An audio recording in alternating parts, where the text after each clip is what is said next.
Good to be here. Who has a meadow already that needs renovation? Yeah? Uh, yeah? Who has like a mini meadow, like a pocket meadow? Yeah. Okay. Okay. And the rest of you are just kind of thinking about it, right? Yeah. Yeah. It's a commitment, and I'm going to tell it like it is. Okay. I have a meadow in my yard. You'll see a lot of pictures of it. For for 13 years. And I'm going to be really honest with you. I'm transitioning it. It's going through succession right now. I took out a few things that weren't natives that were coming in, and I noticed that I had a lot of different oak species coming up all on their own. And so I'm all getting older, and I had some heart surgery, and so I'm reworking my front yard into some more paths with wood chips and some islands, and it's transitioning. And that's what our land does. It goes through succession. And if you don't want it to go through succession, then it's a good amount of work. Okay. So meadows are great, but they're not a panacea. And I'm going to tell you why. This is my front yard. Oh dear. Is it not going to work?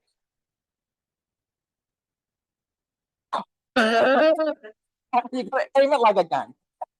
Okay, so we're going to define a meadow first. And to a biologist, it's a grassland where plants are allowed to grow, go through their cycle, go to seed. It's not grazed. And to a farmer, it's a way to grow a grassland for forage for their animals. But for us, homeowners, HOAs, who wanted to establish a meadow, we're going to say that it's a flat or sloping lowland grassland or a flower-rich grassland. And you'll see why that distinction is important over time. If you hear this is my front yard. Number 2. Just a portion. And that's when it was looking really nice and neat. If I could get this. All right, everybody. Really stubborn. I might just have you do it. And this is why I have a meadow. I'm out in it almost every day. I'm looking for things. I have a whole family of box turtles, and then they disappear, and then I find them again, or my dog finds them, and looking for insects, taking pictures. Not as nice as Judy Gallagher's, but there's just so much to watch in a meadow. It's so much fun. So it's a unique habitat too. And there's benefits we know of all these things, and it builds soil over time if you let the debris fall where it may. It builds the soil up in layers, and then it offers food and cover and nesting. We know that, but it's also really good for stormwater management. I live downhill from 28, and so there's a pretty big slope, and there's a lot of sheet flow from 28 to the cross street to my street, and then I had these wooden planter boxes in the front that the previous owner built, and if it rains really hard, I get like a waterfall over those. I mean, and it goes right into my meadow, but within 24 hours, 48 hours, it's all soaked in. It's the best commercial for stormwater that I could see, except for a forest. So it really does work. And it's a place for learning. It's taught me all the lessons I need to know, and now it's teaching my grandchildren those lessons too. Okay. She is a certified. So why? I'm pretty sure I'm preaching to the choir, but if you don't want to mow, and when my last child moved away and went to college, I was like, I'm not going to be mowing anymore. And so I don't use my mower. It's in the garage, but I use a weed whacker occasionally, or a string trimmer, and hand tools. It demonstrates stewardship to my neighbors and friends. People stop by all the time, and nobody stops by and says they say they hate it. I think they just whiz right by. But lots of people stop by and say, I love this. And I'll give them some seeds because, it produces a lot of seeds. There's no need to use fertilizer or pesticides. I don't have to do that. In fact, I amended my soil a lot the first few years, and I'm regretting that now. And I'll tell you why later. Native meadow plants thrive in challenging conditions, and we have a lot of challenging conditions in the county. Okay, listen. There we go. So just a comparison, you have to mow weekly with turf, requires irrigation if you want to have until it goes dormant. It needs fertilizer. It's a high intensity crop. Turf, if you want to have thick turf, you've got to manage it. And it's a high management crop. It may require some herbicides and pesticides and weed control. If you want to do it and have a patch, I like what Thomas Rainier says about, I think turf should be an area rug and not wall-to-wall carpet. And so if you want to have that nice section, maybe for a little bit of soccer or something like that, then manage it well and manage it right. And Virginia Cooperative Extension has research-based information in their Best Landscapes program. Okay. So just put that in your back pocket. But a meadow needs to be mowed maybe annually. I mow about a third of mine annually. And sometimes I don't mow it at all.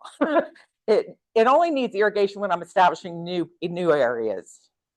No fertilizers, no pesticides, weed control, yes, I do have to weed, and I do have to control woody vegetation because a meadow doesn't have woody vegetation until you start to transition it like mine. Okay? So this is the first year I did it. You can see there's a lot of non-native annuals, but it was really fun. A lot of good cut flowers. And that was when I was just learning. Somebody gave me a seed mix, and more on that later. This is more of what it looks like now. This is my humble abode. A little tiny house, pretty big yard, backs up a floodplain, riparian area right on Bull Run. So, you know, there's a lot of potential for erosion. And I put some paths in, and it looks, this is probably 8 years ago. So it looks a lot different now. But it's providing ecosystem services and beauty. And isn't beauty in our world today so important? And that's why, isn't that why we're here? Yeah, go ahead. So meadows in the Piedmont are rare. Okay, they don't just naturally occur because everything wants to go in succession into you know, shrubland, forest. This is at Piedmont Memorial Overlook. Done by the Piedmont Environmental Council. And what do you notice about this? Yeah, there's a reason why it's all Wingstem. Not very diverse. I mean, it's beautiful still. And I'm so pleased. Piedmont does such great work. But I have a wingstem problem too. You can go through these pretty good. This is at Martha Jefferson Hospital, Centaur in Charlottesville. When I was with Virginia Cooperative Extension, we did the Centaur here in Woodbridge, and they wanted they wanted a meadow like this, and so we advised them. We gave them a plan that they never did it. They have a different campus completely, but and this is Wolf Trap Stormwater Management Pond, and you know, we can consider this a little mini meadow, couldn't we? Okay, it's a swale, it's a parking lot, but it could be a mini meadow. So I don't want you to be put in a box with what a meadow is, okay? So here's some myths. These are important. These are all lies when I say that. It's very easy to have a colorful flower-filled meadow all season long. And my clients, when they come to me, that's what they want. And I'm like, no. Meadows require no maintenance. My husband doesn't want to mow anymore, so we're going to put in a meadow. Nope. You can simply scatter seeds. Meadows are mostly flowering plants. That's not true either. Okay. And when you simply scatter seeds, my guess is that you bought meadow in a jar. And most of those are annuals, and they're going to be a big flash of color, and then they're going to die back. They might not even be open pollinated, so you're not going to get any return. So you have to pick carefully, okay? So these are some challenges. And like I said, I'm giving it to you straight. A lot of unrealistic expectations. So I want you to know what it's really like, okay?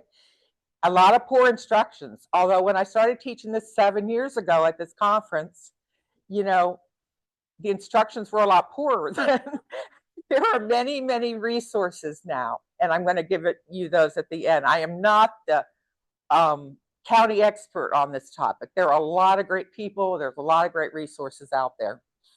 There's a poor site preparation is probably the number one reason that meadows fail. And I prepared my site poorly, and I learned, and I'm still dealing with that, but it's manageable now. Okay, so you got to decide how you're going to do it, when you're going to do it, and follow that to the end. Whether it takes 1, 2, or 3 years to prepare it. That's really important. So that's Penstemon on my yard. There used to be a shortage of local natives. Not so much anymore. I mean, there's some really great local vendors now. And so Plant Nova Natives has a good list of those vendors. Thank you, Alan. And you should get local natives if at all possible. And a lack of persistence. I think that taught me persistence, that and painting my house on the outside one year. Okay. So this is Chanticleer, my very favorite public garden. If you haven't been there, you should plan a trip. It's in Wayne, Pennsylvania. It's not too far from Longwood. And that's not a native meadow, okay? But I love it. And the components of that meadow are not really isn't it gorgeous? It's such a creative garden anyway, and it's so much fun to visit. But meadows are about 50, a natural meadow is about 50 to 70% grasses, okay? And there's no woody vegetation. By definition, there's diverse plant groups. There's varied bloom times so that we can attract the pollinators, provide for the birds. It provides habitat. And this is something that I just heard Kelly Norris on Way to Garden, that podcast, the other day. And there's some surveys done of neighborhoods. And there was good neighborhood acceptance of meadows if there was 27% blooming at any one time. I thought that was so, and I couldn't find the resource for it. I looked all over for it. I have to ask him. But that's an important thing to know because, we don't live in a bubble. We shouldn't be trying to please our neighbors, but we should be getting along with our neighbors. And we want them to grow native plants and not think that they're outrageously ugly or messy. Okay. So the first thing I want to talk about is reference communities. And this is kind of a new thought. You who have been in natural resources know this term, but it will guide your plant selection. So think about where you live and think about a natural area that's close to you. I have the Bull Run Occoquan Trail kind of near me. I have Bull Run Park kind of near me. Prince William Forest, Occoquan Wildlife Refuge. Maybe if you're living in the eastern part of the county or other counties, think about use that as a reference for what type of vegetation grows near you, because everything's been disrupted. The land has been turned upside down. The soil is all mixed up now. We can't count on soil surveys so much anymore. And so a reference community will help you see, because plants grow in families. They grow in communities, not families. There's certain plants that like to grow together. And if we can find out how that naturally grows, and there's lots of resources online, it turns out. So I think mine is like this. I'm a stream. I'm in the Piedmont of Northern Virginia. I'm on a floodplain. There's oak hickory behind me. There's a big forest behind me. But these are all found in our Northern Virginia area. So you might have a different type of soils and topography and geology and plant communities. So if you can identify a natural area near you, that can help guide your plant selection. Does that make sense? Okay. And there's, oh, go back. This is a DCR natural heritage. That's all you have to do is put that in as a search. Okay. Because Prince William County, we are very diverse too. As we are go from the Potomac River all the way to the Bull Run Mountain, and in between there's boundaries. 80% of the county is in the Piedmont, and the other part is in the coastal plain. And I know in my site visits, you know, the topography is completely different after I get to the eastern part of the county. The slopes and the soils are different, and it's just like a different world. But we don't think of that, do we? When we're picking plants, we pick what looks good in the garden center a lot of times. So we're in a unique transition area between some different ecosystems. Okay.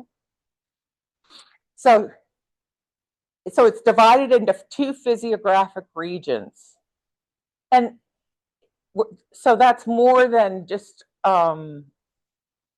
Piedmont and coastal. Physiographic refers to the rocks and the soil and the plant communities and everything put together. And the I-95 corridor pretty much divides us into coastal plain and Piedmont, okay? With lots of variation, okay?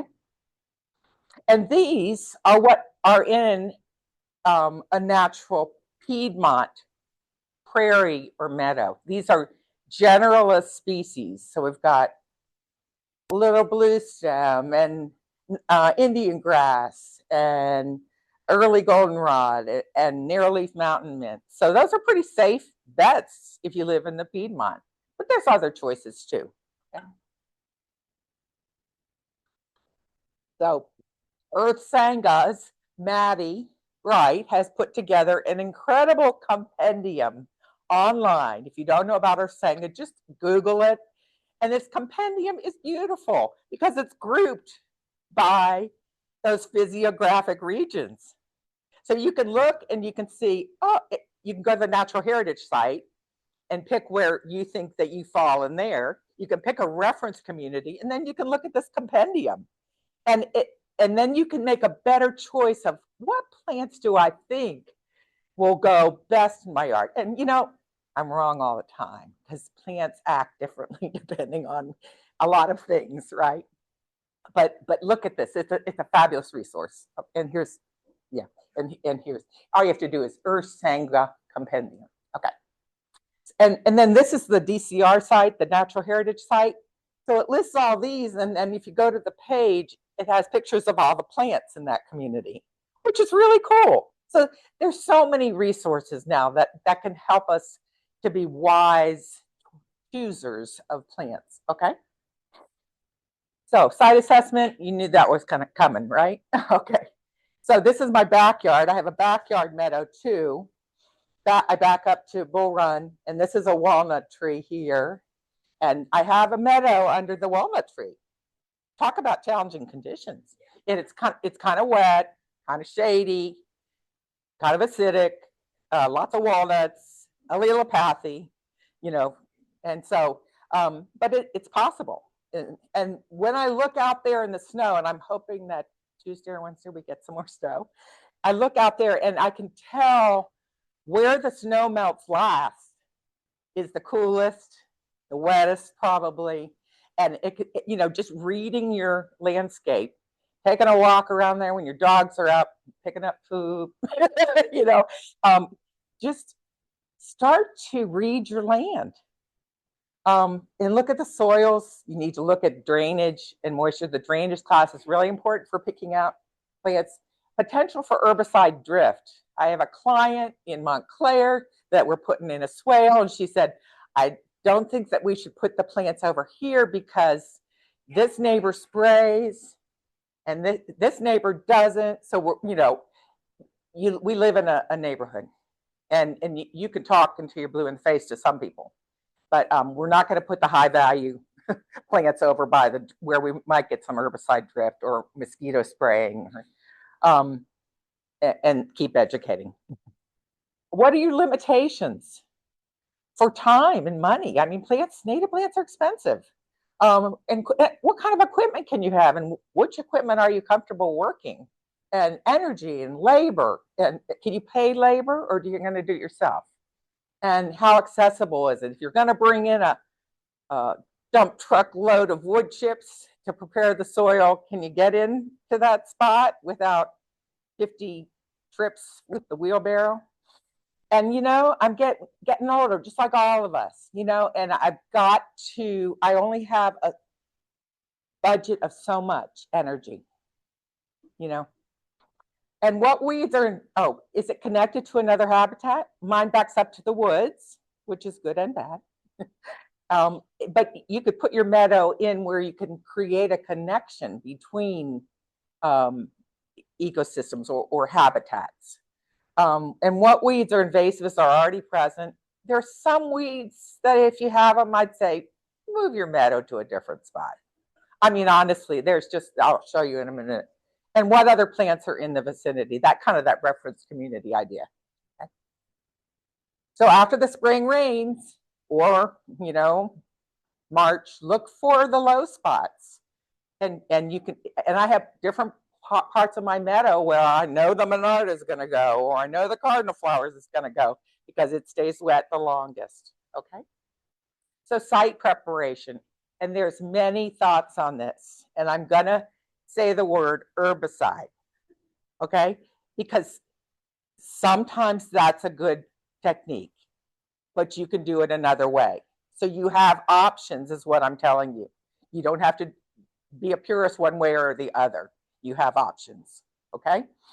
So time spent on this is going to save you. Believe me, I've learned this lesson. Start small. Don't try to do an acre. Okay. Don't, pick a small area and be successful. You can always make it bigger. Eliminate the competing vegetation. This is your goal. The stuff you don't want. Well, there might be some natives in there, so you need to scope it out. The soil surface should, while you're taking things out, disturb as little as possible.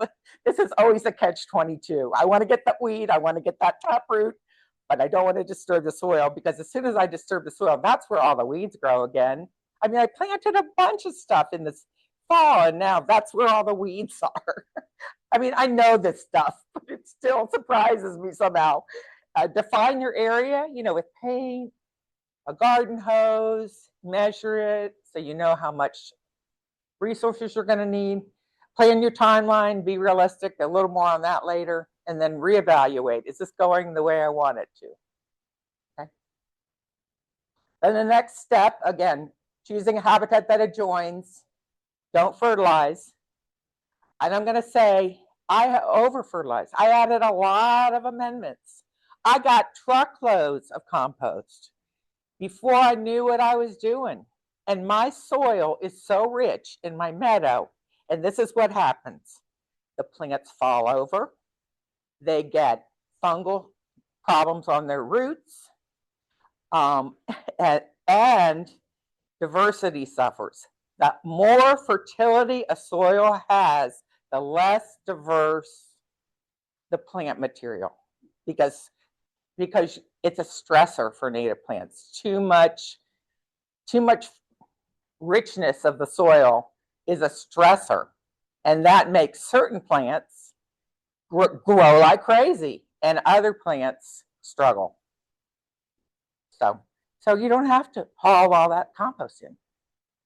Are you going to put a border around there? I'll show you a couple things that I've done.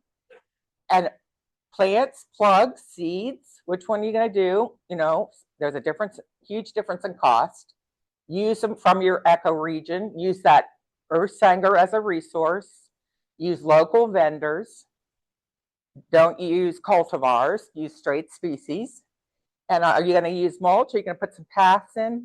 Think about that ahead of time. That's going to be less weeding if you put a little path in, and it's going to make it more interesting. Okay.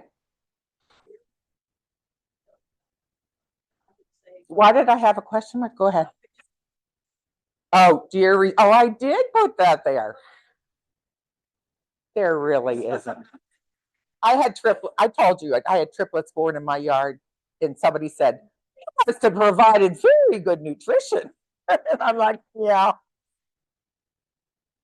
But I plant so much, they can have some. It's the groundhog. Okay, there's always a challenge. Okay. So anticipate the first couple years are going to be sparse. I got to tell my clients that it's not going to look beautiful. It's going to sleep, creep, and then leap, right? It's not going to look gorgeous unless you want to go into debt over it. Learn what the seedlings and the weeds look like. This, I had a school meadow that we put in, and don't look at it now, but we started plants in pots so that the kids would know what the seedlings look like. But Prairie Moon and there are a couple of really good online resources. University of Pennsylvania has good seedling pictures of native plants. So, because you don't want to be pulling them up. Talk to your neighbors ahead of time, maybe. Check with your homeowners association. Is this okay to do? Do you need a PIR? Consider certifying your property. You can contact Master Gardeners on that. And get a wildlife certification through Northern Virginia Bird Alliance, used to be Audubon.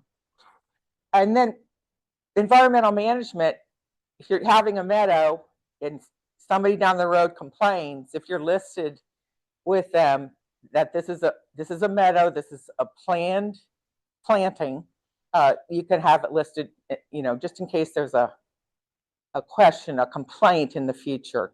I'm not guaranteeing that's going to solve all your problems, but keeping your meadow kind of tidy is okay. So the seed reservoir, this is a lot on one slide. I'm sorry, but these were the three things that I would move your meadow somewhere else. This is pigweed, mugwort, Canada thistle. I don't put a meadow in there, or make sure it's all gone before you. And good luck. Good luck making it all gone. I'm still working. So you have to till a little bit with your hand. I would say hand till, but till as little as possible, because the seed reservoir is under there just waiting for light. Okay. And it can last 10 or more years. I know they're finding ancient seeds that still germinate. Follow with so if you're going to use an herbicide, till, wait for it to germinate, herbicide.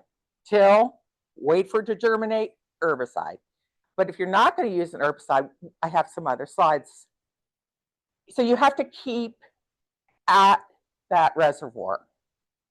I have not used any herbicide on mine. Time your tilling to coincide with dormancy. You don't want to be tilling things that are going to seed, which spreads the seed really well.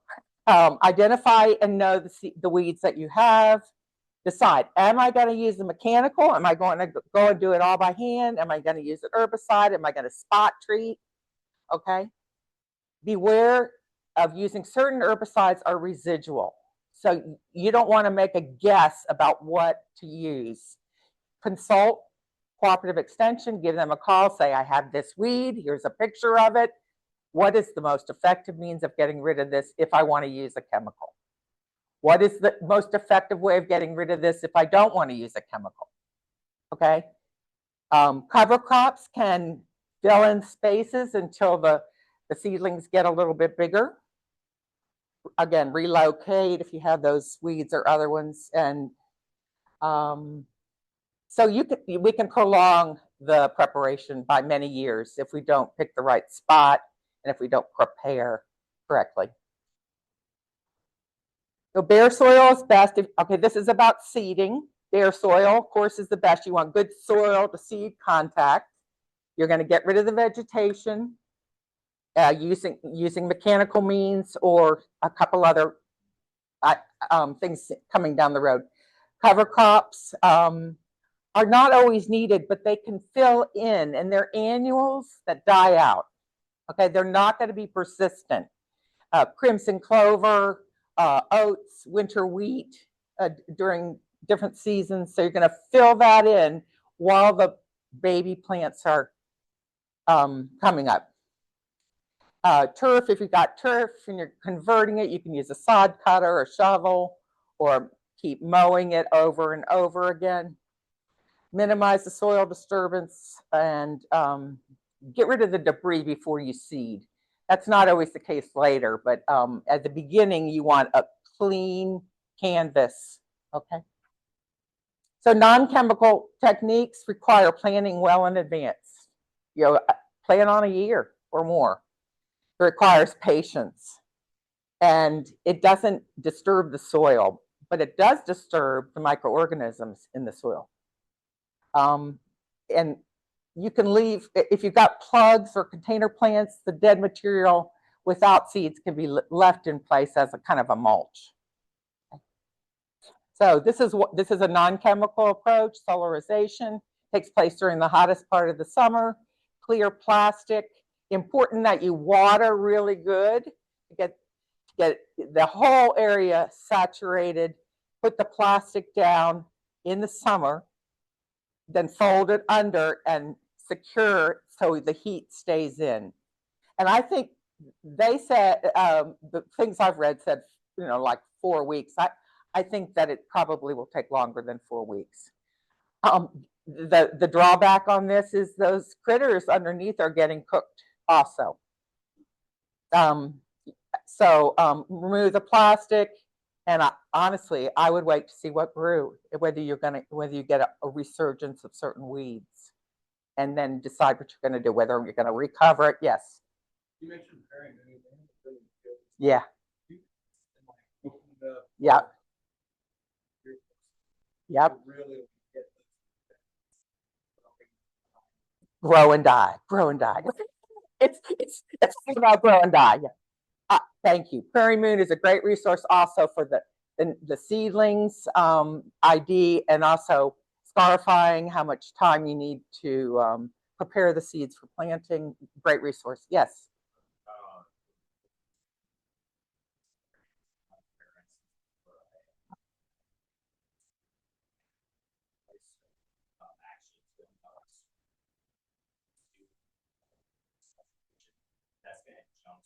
Good idea. And that's what you're really going to have to try and get all of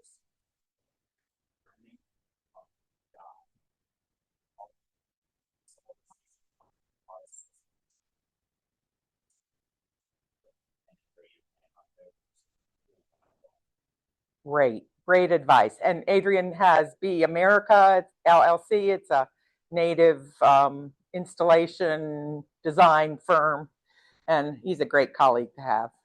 The next slide will show you occultation, and that's just kind of the opposite. That's putting black plastic. And I have black plastic, and I keep reusing it. I give it to clients to use for a while. They give it back. So, you know, it's not going in the landfill, and it's thick, okay? And you're creating a dark, warm, moist environment. Again, you're securing the edges. And there's still an impact, certainly, on the soil organisms. But when I lift it up, I always have lots of snakes under there. You know, garter snakes and ringnecks and DeKay's brown snakes, and they're all huddling under there. You know, it's like a snake party. Anyway, it's another technique that works pretty good. Oh, thank you. Okay, chip drop. Another way, after you cleared it and you want to keep it clear. Sometimes I'll just use these wood chips. I'll clear a space, and I'm like, no, please, and put the chips right over it so that it won't, you know, now I can concentrate on another place, because while you're not looking, the front yard is growing, you know.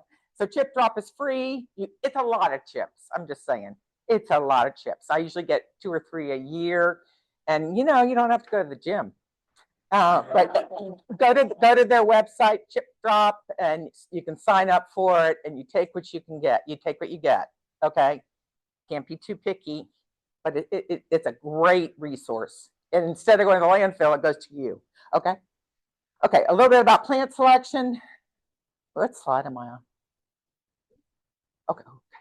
So anyway, plant communities are covered by this resource online, so you might want to take a picture of that and go to the next. So initial plant selection, you might want to just take 3 to 5 species and get a bunch, not just one, not just 3, but 5 or 7. You're going to create drifts of just a few plants and do a small area. Go ahead. Remember to plant in layers. Okay, we've got the soil layer, the litter layer, the blossoms, the tall things, the grasses. Okay. Here's some more layers. This is, got some eryngium. These are the tall layers, the liatris, the retibita, and then it's got some grasses or sedges down here. So think in terms of layers, not just the big flashy, okay? Do you need it tidy or messy? Where do you live? Is it gonna have to gain acceptance? For a more designed look, you can look at bigger drifts, fewer colors, fewer plants, but more of them. And Pete Ondoff and Thomas Renier, Larry Weiner, they have some pretty designs for that. Or is you like the messier look? And it depends on how much energy I have. Okay. Some days it's a messier look. These are some edging ideas that make it a little more acceptable. I got this, and it gets brown and rusty, and it looks really cool around the edge. So I've started trying different things in my yard to make it look a little more managed. Okay. Or you can mow. No, it's metal. It's aluminum. Steel. It's steel. Yeah, I got it from Garrett Wade, but there's cheaper ones, I think, at Lowe's. Okay. So here's my meadow. You can see the layers, the tall, the short, and I brought. Sorry. I have some favorite. Go ahead. There's more layers. You can see the Culver's fruit, Heliopsis, Coreopsis, and then get down. And these are some of my favorite low growing things because they're keeping the weeds out. Okay. They're covering the territory so the weeds don't have a chance. Yes. Uh-huh.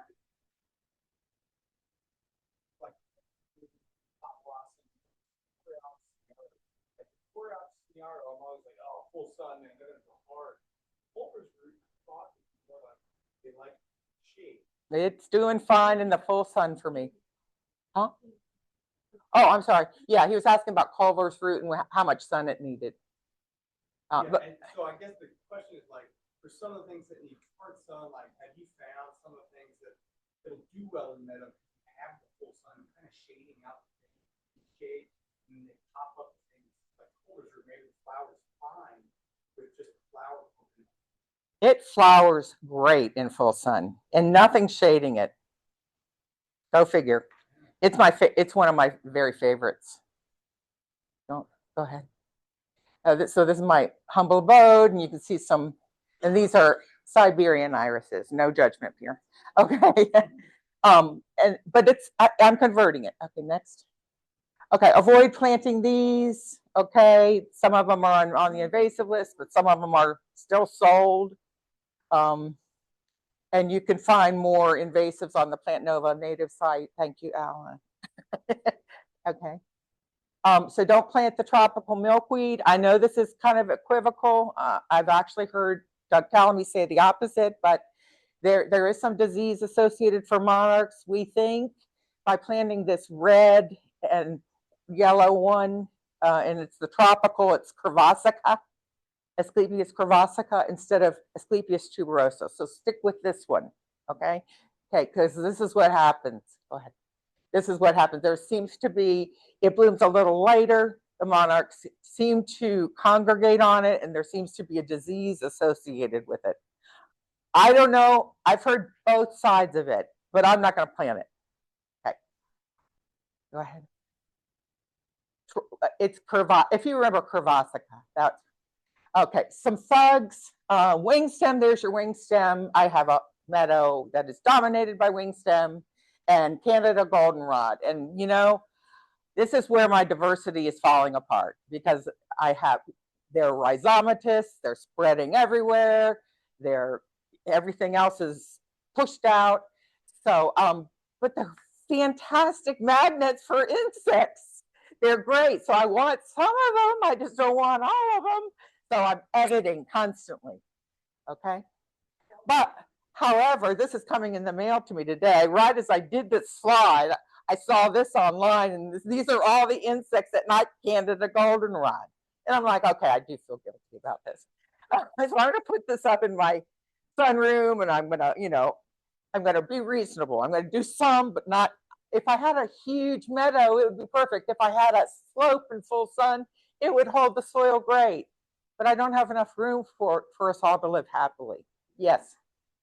I just wanted to mention succession, and there's a long succession which goes from bare ground to a full forest. Right. But there's also a short succession, and this is my experience with meadows, that when you first start, we are adding only 2 or 3 species or 5 into a habitat that expects 50. Yeah. And one of the things I think is happening is that the most assertive wingstem have few competitors, they spread aggressively, they take over the zone. Right. If we had patience, in 5 to 15 years, the other members of that meadow community would start to populate, and the wingstem falls into its own role on the edges. But we very rarely have the patience. Right. So editing, I agree, you're exactly right. If something is too much in some space, cut it down. That is so insightful. Remember what he said. And that's the Grimes triangle. And in 15 years, I probably won't be in that house. So it's bringing me joy now. Thank you for that comment. I really do agree with this. But anyway, this poster's coming in the mail. Thank you. Go ahead. Okay, so Sam Droege, y'all know who he is. USGS B Lab. Anyway, he just cleared a place. He just kind of mowed it down or weed whacked it down, and he put all these aggressive spreaders in because it was a wasteland. And they took over, and some of them, these were some of them, Jerusalem artichoke, cup plant, which is not native to Northern Virginia, but Heliopsis, Monarda, and he put all those in and let them fight it out. And he saw lots of bees on it. It served his purpose. It filled in the land. He wasn't getting invasives. It probably needs some work right now. Okay, you'll see another picture of it in a minute. This is his mini meadow that he did. I think he did it all in one weekend, did some seeding, did some planting, and just put all those thugs in there together and say, duke it out, Okay. So aim for 70% grasses or sedges. Straight species are the best idea because it's very unpredictable whether a cultivar is going to be useful and attractive, and that's what most garden centers sell. So buy from a native plant seller. This is a fancy echinacea, and I fell for it years ago, and I planted it right next to the regular echinacea, which was covered, and this one nobody was visiting this one, and it was probably sterile. It was no use to anybody. Yanked it out. Okay, next. So diverse planting needs to be diverse. It needs to be stable and resilient because that will make it last longer. Okay, and diversity yields diversity. And resilient planting is a little easier to manage. Like the Canadian goldenrod is not easy to manage. Ongoing monitoring, editing important. I covered that. Okay, so diversity decreases naturally over time, in succession until it reverts again to what Alan was talking about. So include different plant families. Go out and scope. What kind of insects are you seeing? At flowering time, do you have different shaped flowers, different colors, different heights? Because pollinators' bodies, we know from Judy Gallagher, depend on certain flower shapes. And the greatest diversity is achieved by moderate disturbance, mowing and tilling occasionally, moderate stress, low fertility we want, not high fertility, and watering and high temperatures versus low temperatures. And you can read more about that on the Grimes triangle if you Google that. Okay, more. Okay, so I'm going to show you a story of 2 Joe Pye weeds. This was at a friend's house, 2 Joe Pye weeds, one here, one here. And one is a cultivar and one is not. And they were right beside each other. Same soil, I mean, within a foot of each other. So click on that.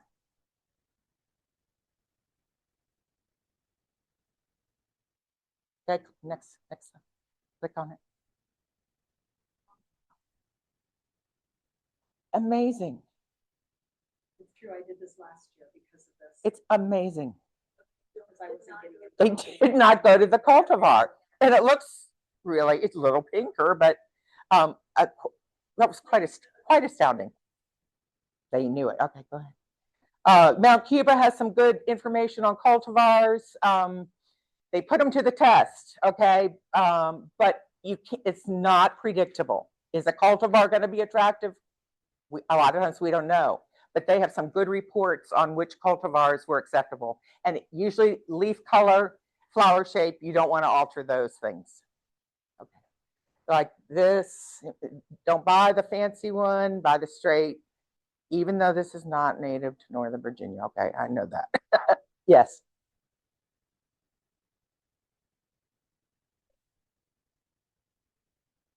Pallida.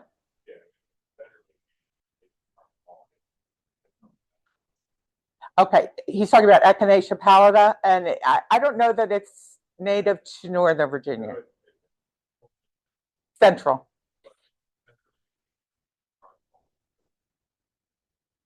Oh, yeah. Okay. Anyway, go ahead to the next one. Okay, this is a meadow I designed for somebody, and she's going to do a mirror image on the other side. And I picked just a few things that I knew were already growing well on her property. Picked things that were in the reference community. So that some Heliopsis, Monarda, Solidago, Rebecca, Vernonia, Eutropium, Heliopsis, Pygnanthemum, Eupatorium. So she already had tried to establish a meadow many times. Okay, thank you. University of Kentucky has done some interesting research on arrangement of plants, particularly milkweed and for monarchs. And in one planting scheme, they found that monarch and larva eggs were 2 to 4 times more abundant with a certain arrangement of the plants. So, let's see. So this was the arrangement that had the most eggs laid. These 2 had fewer. So we've got Asclepias incarnata, Tithonia, not a native, Zinnia, not a native, Calamagrostis, which is a grass, not native. But here you have the Asclepias around the border, and it was highly successful. Okay, so expect succession. It's going to be different every year, which is one of the beauties of it. This is an example of succession. So we're going to go through these pretty quick. These are some low growers versus medium versus the high, and some of the conditions. Some low growers for spring that I like, Pussy Toes. This is rather short-lived, but it reseeds reliably. Columbine, the native bleeding heart, Coreopsis. These are my 3 favorite base layer plants. Yarrow, which is green even now. It's got the ferny leaves. Potentilla canadensis, dwarf cinquefoil, and it's not that Indian strawberry. I have Indian strawberry in one of these and dwarf cinquefoil in the other one. And I'm going to send these around because for several years I was letting the Indian strawberries grow, thinking they were cinquefoil. It fools even the best of us. And so, but dwarf cinquefoil, and they have it at Ursanga, is a wonderful ground cover. It spreads by stolons like strawberries do, and it covers the area so I don't have as much weeding. So that's what you want. You want the layers to help you shade out the weeds. And then this Salvia lorata, and it's purple, got purple leaves right now. I mean, it's covering my backyard in the winter, so I don't have as many winter weeds. My 3 favorites. Okay. So a spring low growers, a few more. These are partial sun, early to midsummer full sun, Baptisia. Oh, that's right. This is Liatris pilosa and Liatris spicata and asters and obedient plant, Lonicera. Thank you. Okay. Some fall bloomers. Purple and yellow is my favorite. So there's so many goldenrods for every situation, but beware of Canada gold. Okay. The calico asters, the Rebecchias, the wreath goldenrod, and Verbena hastata likes it's one of my favorites, but it likes it wet. Okay, keep going. Here's some late summer, fall ground cover layer, some purples and greens. Okay. Look at the diversity of Coreopsis. Now, some of these are cultivars, but this is a Mount Cuba trial, and look at all the different species of pollinators that frequented the Coreopsis. I would probably plant a straight species of Coreopsis. There's several really good native ones. Okay. Native grasses. You don't want tall native grasses. They're going to take over. So switchgrass, Indian grass, no, switchgrass and Indian grass. You don't want those. You don't want the ones that are at the battlefield. That's a different situation because you want that 27% of color. Okay, so these are good ones. And these come from Bob Glennon. He's a really wonderful land manager with USDA. Little blue stem, split beard blue stem, broom sedge, and purple top. And also Ergostis, purple love grass would be good too. But it can take several years for these to come. I'm finally getting good grass growth in my back meadow. And look at the native grass roots. You know, tree roots grow out, but grass roots grow down and hold the soil admirably. If you want to take a picture, these are good for partial sun meadow. Pretty reliable. I don't grow anything that's really picky. Okay. These are for shade and kind of moisture areas. You know, partial sun would Vernonia needs, yeah. I got a lot of tall stuff in oops, go ahead. So comparing seeds, plugs, and plants, most expensive, of course, are plants. These are LP50s. They're really easy to plant, especially if you're going to plant under a mature tree or something. You can put about 50 of these in 35 minutes, probably. Even me. And then seeds are the least expensive, but you need really good soil to seed contact. And you need adequate moisture, so you're going to have to irrigate if you use seeds. And it's kind of hard to recognize the seedlings sometimes, okay?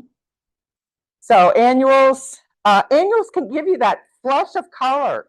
And partridge pea is one. And that's a great, reliable native annual. It's a nitrogen fixer.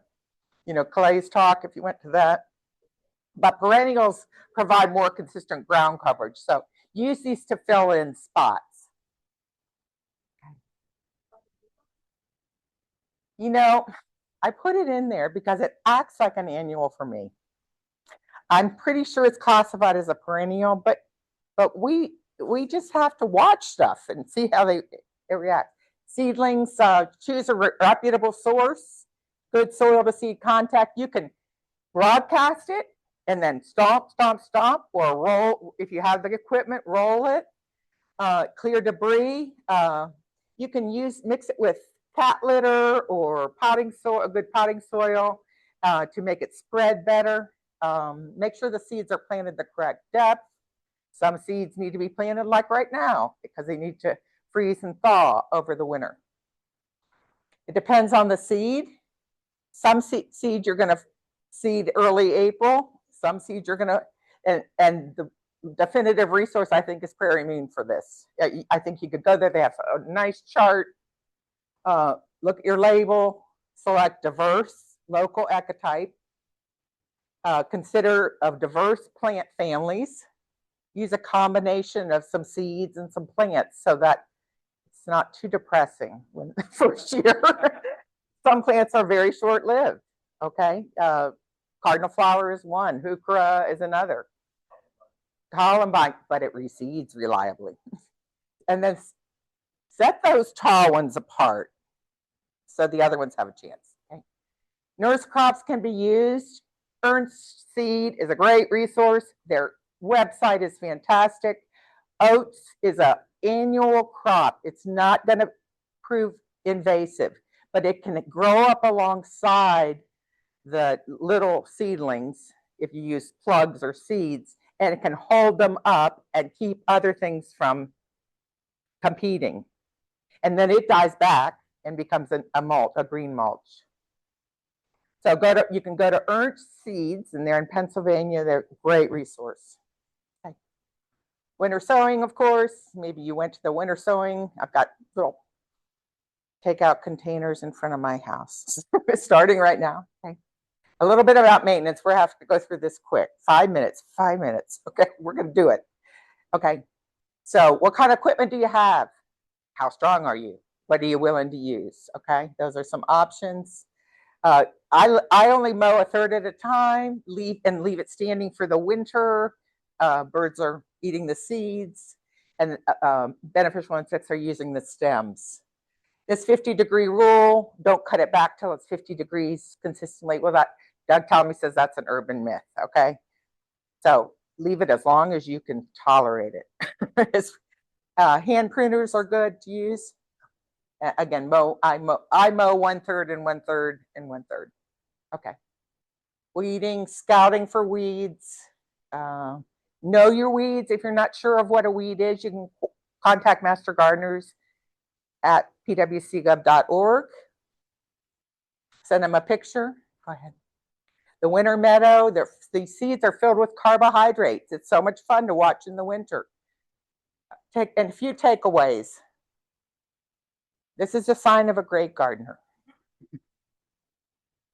Okay. When in doubt, choose local ecotypes. Here's some good resources for choosing local ecotypes. Okay. Can't handle a meadow? Do a mini meadow. Do a swale. Do a pollinator garden. Do a health strip that looks like a meadow. Use a place that you don't want to mow. That's a tight angle. Okay. I can't commit to a meadow, but I can do this, right? We can all do something, okay? Thomas Rainier, this is let's stop trying to grow grass where it doesn't want to grow, okay? And you know about this from Doug Talmy. Okay. This resource is great from the bird, what is it?